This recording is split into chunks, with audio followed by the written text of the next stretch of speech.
से पहले हम कोयटा की ही बात करेंगे, बलूचिस्तान की बात करेंगे। कोयटा का जो कोयला फाटक है उसके पास मुजाहिरीन का धरना अभी भी जारी है और उनके साथ मैयतें भी हैं। उन्होंने शहदा को अभी तक दफनाया नहीं है और ये शहदा वो हैं जो कौम के ऊपर कुर्बान हुए। पहली मरतबा ऐसा हो रहा है कि जिन पुलिस एहलकारों ने कौम के लिए कुर्बानी दी है, वतन के लिए कुर्बानी दी है, उन्हीं की लाशें रख के उनके घर वाले एहतजाज करने के लिए बैठे हुए हैं। देखें, इससे पहले याद रखिएगा कि जहाँ पे दहशतगर्दों ने किसी को मारा और वो कोई आम लोग थे तो वो एहतजाज करने के लिए बैठे। इससे पहले जो शिया हज़ारा कबाइल हैं कोयटा में, बलूचिस्तान में, वो एहतजाज करते थे और उनका एहतजाज होता था इस नौइयत का, और वो दबाव डालते थे हुकूमत पर कि हमारे मुतालबात माने जाएँ, हमारा बार बार कत्लेआम हो रहा है, और बड़े जायज़ उनके मुतालबात होते थे। इसी तरह से मुख्तलिफ़ जगहों पे जब रियासत जुल्म करती है किसी के साथ तो लोग लाश सड़क पे रख के एहतजाज करते हैं। अब यहाँ बड़ी अजीबोगरीब चीज़ हो गई है कि जो सरकारी मुलाजमीन हैं, पुलिस वाले हैं, उनकी लाशें लेकर लोग सड़कों पे बैठे हुए हैं। और फार्म 47 की जो जाली हुकूमत बनाई गई है वो इतनी बेहिस है कि वो आवाम के दुख और तकलीफ़ से मुकम्मल तौर पे लाताल्लुक़ लग रही है। अब ये जो कोयला फाटक है कोयटा में, इसके मनाज़र मैं देख रहा हूँ, मेरे सामने इधर स्क्रीन पे मौजूद हैं। यहाँ हज़ारों लोग मौजूद हैं इस वक्त, रात के वक्त, और लोग एहतजाज कर रहे हैं। लोग अपने मुतालबात मनवाना चाहते हैं और इनसे बात करने के लिए कोई नहीं आ रहा। मैयतें जो हैं वो वहाँ पे मौजूद हैं। इसके बावजूद हुकूमत में बहुत बेहिसी है। आसिम मुनीर साहब आए, शहबाज शरीफ साहब आए, प्राइवेट जेट्स के अंदर आए, लेकिन इन लोगों को मिले नहीं, इनके मुतालबात सुने नहीं, क्योंकि मामला बड़ा संगीन नौइयत का है। और ये चीज़ें मैं आपके सामने रख देता हूँ। बीबीसी ने इसके ऊपर लिख दिया बाकायदा। पाकिस्तान के मीडिया को तो लिखने की कोई इजाज़त ही नहीं है। ना पाकिस्तान का मीडिया लिख सकता है, ना टीवी चैनल्स के ऊपर बोल सकता है। और पाकिस्तान में जो भी सहाफ़ी इसको रिपोर्ट करेगा उसके साथ क्या होगा, जो सौराब बरकत के साथ हुआ, जो इस वक्त रज़ी ताहिर के साथ हो रहा है, या जो अहमद फरहाद के साथ हुआ। ये हसास तरीन मामलात हैं और इन पे बात करना बहुत ज़रूरी है। अगर आप बात नहीं करेंगे तो पाकिस्तान का नुकसान होगा, अगर आप बात करेंगे तो पाकिस्तान के रियासती इदारे आपका नुकसान कर देंगे, और वो लगातार ऐसा करते चले आए हैं। सहाफ़ियों ने इसको पहले भी बहुत भुगता है, अभी भी भुगत रहे हैं, लेकिन इंशाल्लाह इसका मुकाबला करेंगे। अब सूरत हाल आप ये देखें, बीबीसी रिपोर्ट कर रहा है। बीबीसी ये बताता है कि ये मुख्तलिफ लोगों के इंटरव्यू किए उन्होंने। शम्स रहमान समेत धरने के शुरका का मौक़िफ़ है कि एक दो टंकियों की हिफाजत के लिए हमारे प्यारों की एक बहुत बड़ी तादाद को मुनासिब इंतजामात और तैयारी के बगैर ज़िले के मुख्तलिफ इलाकों में भेज दिया गया। जबकि अपने भाई आसिफ खान की लाश के साथ धरने में शरीक साबिर खान ने दावा किया कि हमारे प्यारे चीख चीख कर कह रहे थे कि हमें गोलियां पहुंचा दो, लेकिन वो नहीं पहुंचाई जा सकी, जिसकी वजह से वो सारे मौत के मुंह पर चले गए। धरना कमेटी के रुकन अब्दुल फयाज, उन्होंने ये दावा किया, ये यहीं पे धरना चल रहा है, उनका दावा सुने आप। वो ये कहते हैं कि हम अपने प्यारों से राब्ते में थे, यानी जब गोली चल रही थी, लड़ाई हो रही थी, सबसे पहला राब्ता तो किया जाता है अपने सीनियर से, अपने ऑफिसर से, फिर राब्ता किया जाता है उन लोगों से जिनसे मदद मांगी जा सके, और फिर जब आप मायूस हो जाते हैं तो आप कहते हैं चलो एक आखिरी कॉल में अपने घर वालों से बात कर लूँ। तो वो बताते हैं कि हम अपने प्यारों से राब्ते में थे जो ये कह रहे थे कि असला और गोलियों की कमी की वजह से हम मौत को अपनी आंखों से देख रहे हैं, लेकिन इनको मदद नहीं पहुंचाई जा सकी, यानी उनकी मदद नहीं की गई, और उसके बाद वो सारे लोग शहीद हो गए। अब ये सारे लोग ये बता रहे हैं कि जनाब पुलिस लड़ रही थी, कई घंटों तक लड़ रही थी, लेकिन उन्हें जानबूझकर मदद नहीं पहुंचाई गई। मैंने कासिम सूरी साहब से भी पूछा, बहुत सारे और लोग हैं, कासिम सूरी साहब के साथ मैंने एक पूरा एपिसोड किया है, वो आप उनके चैनल पे देख सकेंगे। साबिर शाकिर साहब भी मौजूद हैं, वहाँ चैनल पे भी आप देख सकेंगे कि वो जिस जगह पे ये वाक़यात हुए हैं, यहाँ चारों तरफ सिक्योरिटी फोर्सेस मौजूद हैं, उनके नाके मौजूद हैं, और उनकी भारी तादाद बड़े भारी असले के साथ वहाँ पे मौजूद है, लेकिन कोई भी मदद के लिए नहीं आया। ये बड़ा अनफॉर्चुनेट है। बीबीसी इसको रिपोर्ट कर रहा है, पाकिस्तान का मीडिया कर नहीं सकता। ये एक और मनाजिर हैं, ये मनाजिर आप देखिए, ये नोशकी के हैं। ज़िला नोशकी जो है बलूचिस्तान का, ये मैं आपको थोड़ा सा बता देता हूँ कि पहले चागी आता है नीचे की तरफ से, बहुत बड़ा ज़िला है। चागी से ऊपर जो है वो नोशकी है, और नोशकी की जो सरहद है वो ना सिर्फ चागी के साथ लगती है बल्कि उसके साथ साथ बहुत सारे और ज़िले हैं। यानी एक तरफ इसको थोड़ा सा एरिया कोयटा का लगता है, मस्तूंग है, कल्लात है। तो ये बीच में एक ज़िला है नोशकी का।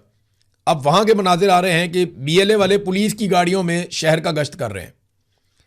यानी जो सरकार ने गाड़ियाँ लेकर दी हैं पुलिस को, उन गाड़ियों पे कब्जा कर लिया बीएलए ने और वो शहर का गश्त कर रहे हैं। कौन करेगा पाकिस्तान की हिफाजत? कैसे होगी पाकिस्तान की हिफाजत? दहशतगर्द आते हैं, जिस चीज़ का दिल करता है वो लेकर चले जाते हैं, जिस सड़क पे दिल करता है वो नाके लगा देते हैं। और निमटने का फार्मूला हमारा कई दहाइयों से यही है कि एक नई प्रॉक्सी हम बना देते हैं, एक नई ताकत हम खड़ी कर देते हैं, उस ताकत से हम थोड़े बहुत नताइज हासिल करते हैं, अगले दिन वो ताकत हमारे गले पड़ जाती है। तो रियासत की रिट कहीं भी नहीं है। और मुझे बड़े अफसोस के साथ ऐसा कहना पड़ता है कि मुझे ऐसा लग रहा है कि शायद बलूचिस्तान में कोई ये चाहता नहीं है कि रियासत की रिट कायम हो या अमन व अमान पैदा हो जाए। क्योंकि अगर बलूचिस्तान में मुकम्मल अमन व अमान हो गया तो वहाँ के लोग कहेंगे कि सेहत दो, तालीम दो, मादनियात का हिसाब दो, कितनी मादनियात निकल रही हैं, कौन सा मुल्क ले जा रहा है, हमें बताया जाए कि इसमें से कितना माल निकलता है, हमारा हिस्सा कितना है। फिर वो सारा कुछ पूछेंगे, वो जवाब मांगेंगे। जब वो जवाब मांगेंगे तो आप जवाब देना नहीं चाहते, लिहाजा उनको उलझा कर रखो कत्लो गारतगिरी में ही। सबसे आसान तरीका यही हुआ सूडान में, यही हुआ अफ्रीका में, दुनिया में जहाँ पे भी मादनियात निकलती हैं दो तरह के नताइज आते हैं। या तो वो लोग बहुत खुशहाल हो जाते हैं, या जहाँ पे मादनियात निकलती हैं वो लोग बर्बाद हो जाते हैं। खुशहाल वो लोग हो जाते हैं जो हिस्सेदार बन जाते हैं, और बर्बाद वो लोग हो जाते हैं जिनके ऊपर ताकतवर आकर मुसल्लत हो जाते हैं कि हमने अब ये मादनियात निकालनी है, इनको आपस में लड़ाओ छोटी छोटी बातों पे। तो वहाँ पे ऐसी प्रॉक्सीज तैयार की जा रही हैं जो लगातार आपस में लड़ती चली जा रही हैं। तो कल आप चागी के मनाजिर देख रहे थे, आज आप नोशकी के मनाजिर देख रहे हैं, और मैं हैरान हो रहा हूँ देख कर के रियासत किधर गई। वो पुलिस वालों की गाड़ियों में बैठ के वहाँ पे गश्त कर रहे हैं। और सरकार क्या कर रही है? सरकार गोंगलुओं से मट्टी झाड़ रही है। ये मुकम्मल तौर पे एक फेलियर हो चुका है, ये बात आप याद रखिएगा। मैं आपको आने वाले दिनों में बहुत सारे सबूत और बहुत सारी चीज़ें दिखाने वाला हूं। मुकम्मल फेलियर हो चुका है, और ये बात पाकिस्तान की मिलिट्री एस्टेब्लिशमेंट को और मौजूदा रजीम को पता भी चल गई है कि इनके हाथ पांव फूले हुए हैं। इन्हें बिल्कुल समझ नहीं आ रही कि ये सारा इल्ज़ाम उठाकर किस पे डालें। इमरान खान गुज़िश्ता 3 साल से जेल के अंदर बंद है, कोई अपोजिशन मौजूद नहीं है। पाकिस्तान तहरीक इंसाफ ने गुज़िश्ता 1-1.5 साल से किसी किस्म का एहतजाज ही नहीं किया। यानी 26 नवंबर 2024 को उनका आखिरी एहतजाज हुआ था। 2025 में इनको फ्री हैंड मिला, 2026 में इनको फ्री हैंड मिला। तो तहरीक इंसाफ ने कोई एहतजाज ना करके भी इनको फ्री हैंड दिया। तो अब ये किसी के ऊपर मलबा डाल भी नहीं सकते। इकॉनमी मुकम्मल तौर पे तबाह हो गई है। दहशतगर्दी इमरान खान साहब के दौरे हुकूमत के मुकाबले में 6 गुना बढ़ गई है।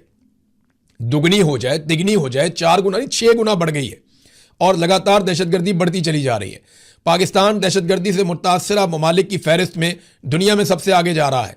पाकिस्तान के जो हालात हैं दहशतगर्दी के मामले में, शाम से, इराक से, मिस्र से, लबनान से, यमन से, इसराइल से, ईरान से, इन और अफगानिस्तान से, इन सारे ममालिक से ज़्यादा ख़राब हमारे हालात हैं दहशतगर्दी के मामलात में। अफगानिस्तान का 9वां नंबर है और पाकिस्तान टॉप पे खड़ा हुआ है जनाब सामने। और ये इंटरनेशनल रिपोर्ट है जो ये बता रही है। और आसिम मुनीर साहब की जो प्राइमरी ड्यूटी थी वो यही थी। अब गोंगलुओं से मट्टी झाड़ने के लिए हुकूमत ने फैसला किया कि कुछ वज़रा को रद्दबदल कर दिया जाए। यानी एक वज़ीर के कपड़े उतार के दूसरे को पहना देंगे, दूसरे के उतार के तीसरे को पहना देंगे। मे भी मोहसिन नकवी का दिल कर रहा हो वज़ीर खारजा बनने का, तो उसका यूनिफॉर्म बना दिया जाएगा किसी और को, और वज़ीर दाखिला कोई और बन जाएगा, और वज़ीर खारजा के कपड़े उतार के मोहसिन नकवी को पहना दिए जाएंगे। बहुत मुमकिन है, बहुत मुमकिन है। ये खेल ऐसे ही खेलते हैं, रद्दबदल कर रहे हैं। कुछ नए चेहरों को कहते हैं जी शामिल किया जाएगा, और वज़ीर आज़म ने कोई मुशावरत मुकम्मल कर ली। ये सब धोखा है, सब धोखा है। PMLN ने अपनी सारी ताकत लगाई है, अपने सारे लोग इसके अंदर लगाए, लेकिन क्योंकि अवाम की जानिब से कोई लिजिटमेसी नहीं थी, अवाम की जानिब से इनको वोट नहीं मिले हुए थे, अवाम का मैंडेट और अवाम की सपोर्ट इनके साथ नहीं थी, इसलिए ये हर मैदान में फेल हो गए, ये कामयाब हो नहीं पाए। और आसिम मुनीर साहब और उनकी पूरी टीम मुकम्मल तौर पे फेल हो चुकी है। अब देखना यह है कि ये सरेंडर कब करते हैं, क्योंकि इन्हें आइडिया हो गया अगर हालात यही चले ना तो एक दिन ऐसा आएगा कि ये तनख्वाह देने के भी काबिल नहीं रहेंगे। 20-20 अरब रुपए से ज्यादा एक एक दिन में पाकिस्तान ने कर्जा लिया है। इतना कर्जा पाकिस्तान ने तारीख में कभी नहीं लिया जितना कर्जा इन 4 सालों में आसिम मुनीर साहब के दौर में पाकिस्तान ने ले लिया। पाकिस्तान के तमाम आर्मी चीफ मिलकर इतना कर्जा नहीं ले सके जितना कर्जा अकेले आसिम मुनीर साहब ने ले लिया है। और उसका नतीजा क्या निकला कि पाकिस्तान पे बोझ पड़ गया, पाकिस्तान को फायदा कोई नहीं हुआ। तो आसिम मुनीर साहब और उनकी सारी टीम मुकम्मल तौर पे नाकाम हो गई। और सोने पे सुहागा ये है कि जिस आदमी को तोड़ने के लिए पाकिस्तान को इस बर्बादी की इंतहा तक पहुंचाया गया, वो आदमी इमरान खान इनसे फिर भी नहीं टूटा। ये सोने पे सुहागा इनके लिए। ये इनके लिए जो है वो ज्यादा बड़ी मुसीबत ये है कि इतना सारा कुछ गवा दिया, मुल्क का बेड़ा गर्क कर दिया, इदारे की इज्जत दांव पे लगा दी एक आदमी को तोड़ने के चक्कर में, और वो आदमी इनसे अब तक नहीं टूटा। तो शर्मिंदगी और शिकस्त अपनी जगह पे है, मुल्क की तबाही अलग हो गई है। ये इन्होंने किया पाकिस्तान के साथ। और देखें, असल तब्दीली अगर आपने करनी है ना, तो वो पाकिस्तान की मिलिट्री एस्टेब्लिशमेंट को सोचना पड़ेगा उस तब्दीली के लिए। वो तब्दीली सियासतदानों में करने से कोई फायदा नहीं है। वो तो एक इलेक्शन होगा, सियासतदानों की नई लौट आ जाएगी, अवाम के मैंडेट वाली हुकूमत आ जाएगी, एक इलेक्शन होगा, सारी चीज़ें ठीक हो जाएंगी। लेकिन मिलिट्री एस्टेब्लिशमेंट को ये सोचना है कि क्या इसी गंदे रस्ते पे उन्होंने चलना है, या उन्होंने ऐसे नासूरों से जान छुड़वानी है जो इस गंदे रस्ते के ऊपर लीड कर रहे हैं, पूरे इदारे की बदनामी का बायस बन रहे हैं। अब हामिद खान साहब ने एक स्टेटमेंट दिया, और एक स्टेटमेंट दिया है लतीफ़ खोसा साहब ने। मुझे दोनों का स्टेटमेंट सुन के हैरत हुई है, क्योंकि दोनों ने आसिम मुनीर साहब को बराह रास्त निशाना बनाया। जरा दोनों का स्टेटमेंट आप सुने, पहले हामिद खान साहब का सुने, फिर आप सुने लतीफ़ खोसा साहब का। और इससे मुझे एक तो अंदाजा हो रहा है कि नवश्ता दीवार पे क्या लिखा है वो तो मैं अब पढ़ पा रहा हूं। और ये बड़े समझदार, बड़े घाघ लोग हैं, इनको भी आइडिया हो गया है कि मुकम्मल फेलियर हो चुका है पाकिस्तान की मिलिट्री एस्टेब्लिशमेंट का मौजूदा रजीम के साथ मिलकर। अब इनके पास कोई ऐसा रास्ता नहीं है और कोई ऐसा बहाना भी नहीं है कि ये उठाकर किसी और के ऊपर डाल दें। तो पहले आप ये सुने कि हामिद खान साहब, जो बड़े मोहतात आदमी है, वो क्या कह रहे हैं। इंडिया ने नाजायज़ हमला किया था हमारे मुख्तलिफ शहरों पर और मुख्तलिफ ठिकानों पर, हम उसके खिलाफ है, उसमें PTI का में कोई दो आरा नहीं है। लेकिन ये क्या कर रहे हैं, उसके बाद मौसूफ फील्ड मार्शल बन गए। फील्ड तुमने क्या किया, काम दिखाया हमारी एयरफोर्स ने, या तो उसके हेड को फील्ड मार्शल बनाते खुद के फील्ड, और फिर उसके बाद उसका फायदा उठा के आईनी तरमीम करके 5 साल के लिए अपने आप को एक नया ऑफिस पर बैठा लिया। तो हम इसलिए कहते हैं कि देखिए, जो भी अगर कोई आर्म फोर्सेस काम करती है, हम सब आर्म फोर्स के साथ हैं। पाकिस्तान की फौज है, पाकिस्तान की एयरफोर्स है, नेवी है, हम सब साथ हैं, लेकिन उसका सियासी फायदा नहीं उठाना चाहिए। आसिम मुनीर साहब ने फौज का और जंग का सियासी फायदा उठाया और अपने आप को फील्ड मार्शल बना लिया।